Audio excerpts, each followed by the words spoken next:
Alright YouTube, this is a video regarding the Sochi Olympics, the terrorist so-called threat that's been going on. Apparently these Chechen groups from within Russia have been threatening to give quote-unquote a little surprise to people at the Olympics and so forth. We can guess what that probably means because of course these four female jihadis, the Black Widows as they're called, have been seen in around that area. They've found, various bombs, bomb-making equipment, weapons, things like that around there in their searches, their security sweeps around and near the site, which means that these groups are quite obviously actually preparing to do something. They wouldn't just leave that many materials lying around to be found if they didn't actually intend to use them, most likely. And these Chechen groups, and the Saudis openly have said this to Putin and to the Russians. The Saudis are the ones that control these Chechen groups. They're the ones, let's face it, that fund them, that train them, that arm them. Very little terrorism, so-called, in the world happens without the behest of the Saudi royal family. Of course, you remember Osama himself was a Saudi from one of their noble lineages. Saudi Arabia is really the cause of most of the problems in the Middle East. You look at some place like Turkey, and you see they're trying to join the EU constantly, and other than Tayyip and his failed administration, most of the people in Turkey have already liberalized. You don't see many jihadists coming from Turkey. You don't see them coming largely from Tunisia, certain North African locations, or Morocco. These places are largely stable. They have growing economies. The people there, they may be religious, they may be Muslim, but they don't really give a crap about the jihadists. They don't join jihadi groups. When you're talking about jihad, let us remember that 9/11, when it happened, was largely the responsibility. Most of the hijackers were from Saudi Arabia, or countries that Saudi Arabia directly co-opts and again funds and trains terrorists in and exports madrasas to, where they radicalize the youth and turn them into jihadists. This is Saudi in nature. The Saudi Arabians are largely responsible. I think if you actually asked people in the intelligence services or in the government and you could get an honest answer, which you never will, I think they'd tell you that they really don't like the Saudi Arabians and they primarily tolerate them because they're afraid that they'll raise trouble. And of course, the Saudi Arabians, one of their largest partners is Israel. Again, Israel, specifically the Mossad, operates there all the time, and these groups exchange all sorts of goods. If any attack occurs on the Olympics, it will be because the Saudi Arabian royal family decided it was a good idea to do.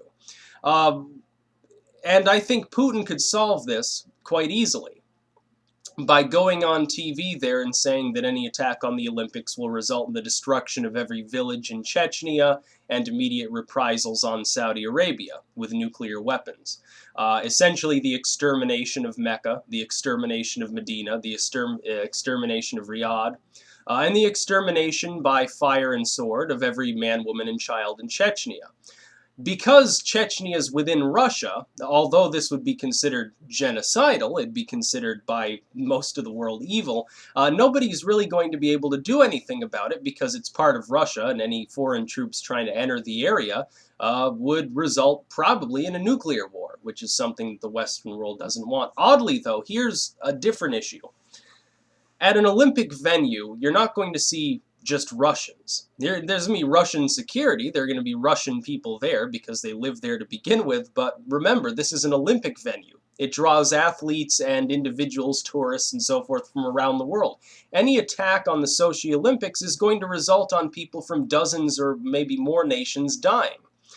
Immediate reprisals should be taken by all civilized nations against Arabia, specifically Saudi Arabia, which sponsors these terrorist movements, in the case of an attack. I think that it would be interesting to see if the Olympics were attacked, what the Western world would do. It could theoretically, at least temporarily, unite Russia and the United States under one banner of saying, fuck the Saudi Arabians, it's time for payback, which I think would be a good thing for the world. Personally, I think that if everyone from Cairo to Kabul was annexed forcibly and Mecca was nuked, it'd probably be a good thing for the world. And there are those who say, well, the Islamic extremists are being funded by Western governments. It's all false flag operations and so forth. Possibly, or at least I'm sure some of these attacks are. I will agree with you there. However, if you eliminate the jihadis, you no longer have the problem of the false flags because you've just destroyed everyone who would actually be willing to kill themselves, thinking they'd get 72 virgins in heaven, or however they justify their attacks. These are sick individuals that are living in Chechnya. They've been burning and bombing things for decades now. They're no different than the people in Saudi Arabia who fly planes into buildings or try to get their hands on dirty bombs or anything else. There's no difference between these groups of people. They're extremists. You don't see this problem in some Islamic nations. You don't see these people coming from Turkey or Tunisia and certain other Islamic nations or Morocco. So what is the difference? And this is what we should all ask and apply our logic to. What's the difference between the Turks, Tunisians, and Moroccans, where you almost never see jihad happening in these countries? What are the differences between them and people from Saudi Arabia, from Jordan, from Afghanistan, from Yemen, from Somalia, from places like this? The difference is the Saudis have been funding such groups. They like to surround themselves with neighbors who are extremists. They've been operating all throughout East Africa and other parts of Africa too. They operate in Afghanistan and Pakistan. They operate in Iraq. They don't really operate in Iran because Iran has its own backings that it has, Hezbollah and so forth, and in Lebanon and so forth. But these groups are largely funded by the Saudi Arabians. So if Putin wants to solve the issue, what he will do is simply come out and say Chechnya will be no longer alive, for the Kaaba will be rubble if any attack takes place on the Olympics. And trust me, they would think twice about attacking the Olympics if they thought there would be a nuclear strike on Mecca. It would wipe out their religion overnight. What you'd see is a flare-up of the extremists in that region, then they would attack things, they would get killed, and eventually there would be no more extremists. Because the entire Western world, seeing the evil of Islam as it truly is, would wipe them off the face of the earth. All Muslims living outside of the civilized world would be dead, because they all would have taken up arms in retribution and been gunned down. These nations don't have nuclear weapons, other than Pakistan. Pakistan's more worried about India and China and fighting over the Kashmiri province. They don't give a shit. And the Muslims living in the Western world largely don't give a shit. And if they rise up again, kill them. What we need to do with Islamic extremism is take a much harder line. Because in the past, if a powerful nation experienced some sort of violent revolt, it put down the revolt by killing those that were attacking. It's a little more difficult with terrorism because it's kind of hard to differentiate who's actually shooting at you sometimes.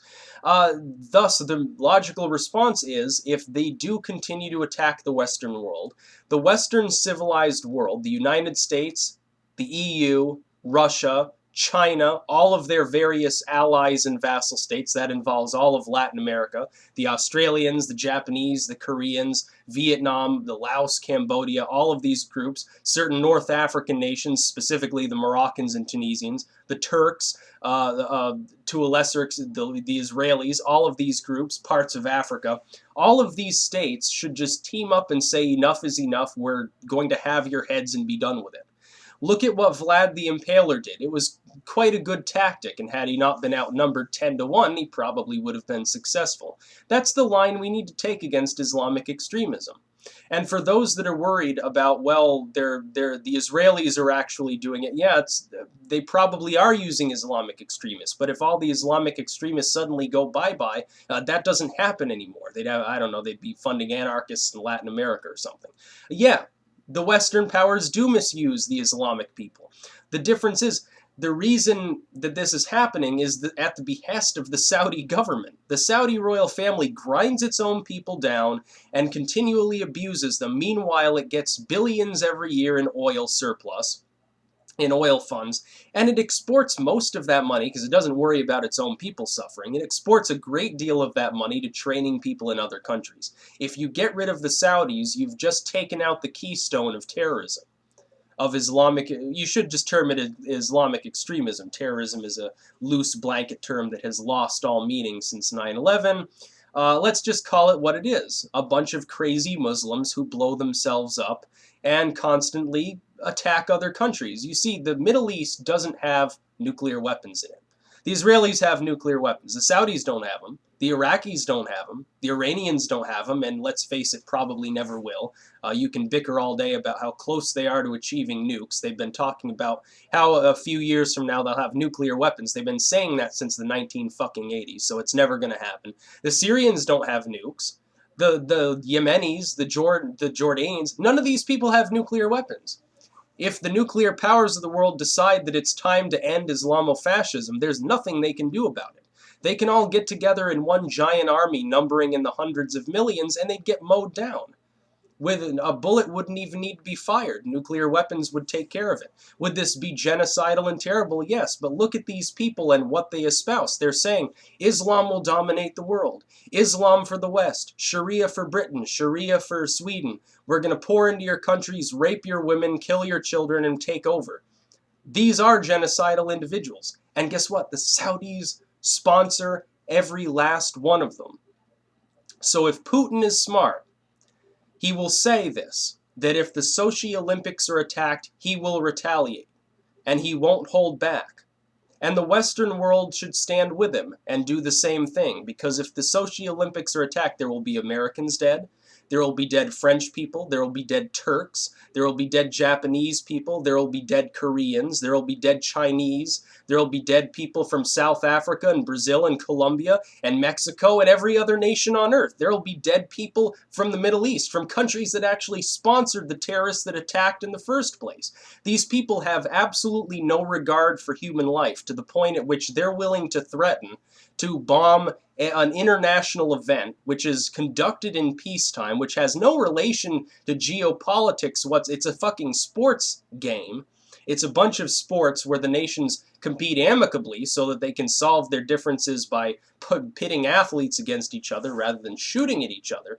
That's been in existence for over 2,000 years, since ancient Greece, and they're threatening to attack it. That screams, we want to take over the world and destroy you all and just raise chaos every which way we can. And the Saudis largely are responsible for all of these groups. And remember, the Saudis themselves told Putin and told the Russians, we control the Chechens. If you get this Syria peace accord done, then there won't be a problem. Trying to blackmail, in other words, or bribe, I guess you could say, the Russians. Well, there doesn't need to be any attacks. We control the Chechens completely. You get this peace accord passed, everything's hunky-dory. Well, the peace accord didn't pass. And now there are suicide bombers and bombs and weapons and so forth scattered around the Sochi Olympic site. There's a very real possibility that these groups really are crazy enough to attack this area during the Olympics. It's very possible that they will do so. They probably won't be able to get explosives into the site unless they have some black ops group working with them. Dare I say Mossad, hoping that the Middle East will end up getting clusterfucked afterwards. But even then, even if some shadowy group like the Mossad or the CIA or the KGB or something decided they wanted to false flag this and let the extremists detonate a dirty bomb or an anthrax explosive or something like that at the site, I still wouldn't have a problem with the Western world then going in and clusterfucking the Saudis. Because they raise so much trouble, they do it so continuously, and the royal family especially is genocidal and insane to begin with, that it wouldn't be a loss for the world. If we were to drop a bunker buster right on top of their palace complex and kill every member of the Saudi royal family, the world would be a lot more peaceful afterwards. And the Saudi people would probably be happy. Because suddenly, instead of the Saudi royal family gobbling up 99% of their country's productivity into one small family unit, there would actually be some level of progress in that country, because they control a great deal of the world's oil, yet the average person in Saudi Arabia is still living in a mud brick hut without heating or air conditioning or refrigeration or electricity. They're living on the fringes of society around an oasis in the middle of fucking nowhere without paved roads. It's not a very progressive society, that's for sure. So I would stand with Putin if he decided to nuke Mecca. In fact, I'd say the United States should join in. Have a joint nuclear conference. have the Russians and the English and the French and so on, the Indians and the Chinese, and say, well, we should all just lob one small nuke into Mecca so that it'll be a big glorious explosion. We can film the whole thing. And then we can broadcast it on TV throughout the entire Middle East and say, this is what will happen if you attack us. Islamofascism would no longer exist. If these people are that crazy, that messed up, that they're willing to attack an international and peacetime event, they should be destroyed from off the face of the earth. And again, I'm not even a war hawk. I'm not saying march tanks into these areas. I'm saying simply destroy Mecca. I'm saying level Mecca into a smoldering crater so that they no longer have a center of worship and are completely cut off from their God for all eternity. And to the average Muslim in the Western world, or in the more civilized Islamic states, they wouldn't care. They don't even do Hajj. They don't pray 5 times a day. All they do is call themselves Muslims. They're like Unitarian Christians over here in the United States. They don't give a shit. They say, well, I believe in Allah, but all that Hajj stuff is just a bunch of bullshit. So, let them attack the Olympics and then see what Putin does. Because I bet that Putin has more balls than the Western world. And guess what? I think he would attack Chechnya and drive them out into the deserts. I think he would consider attacking Saudi Arabia. And if the United States stood in the way, I'd be sorely disappointed because, yeah, they're supposedly a U.S. ally. Guess what? They backed the 9/11 hijackers. They're no ally of ours. Anyone who thinks that the Saudis, of all people on the face of the earth, would ally with anyone else when they're a bunch of crazed racist nationalists to begin with, they don't care about you. They'll sell you oil. And at the same time, they'll put madrasas in your country to make sure that they can keep, sort of influence your affairs. If you do something they don't like, they can then attack civilian targets and kill thousands of people. So that's my idea for the Sochi Olympics. So if Putin, Putin obviously probably doesn't watch YouTube. But yeah, I think he has balls of steel, and I think above most world leaders, he'd actually be willing to do something about this if it happens. It would be amusing beyond my wildest dreams to see Mecca burn in a gigantic explosion and to see Islamists around the world look on starstruck in awe as the Kaaba goes flying through the air and that little vagina meteorite that they worship goes flying 100 miles into the sea. It would be beautiful.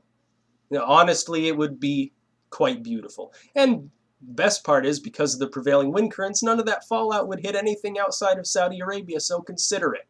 Consider it as an idea if the Olympics are attacked. Peace out.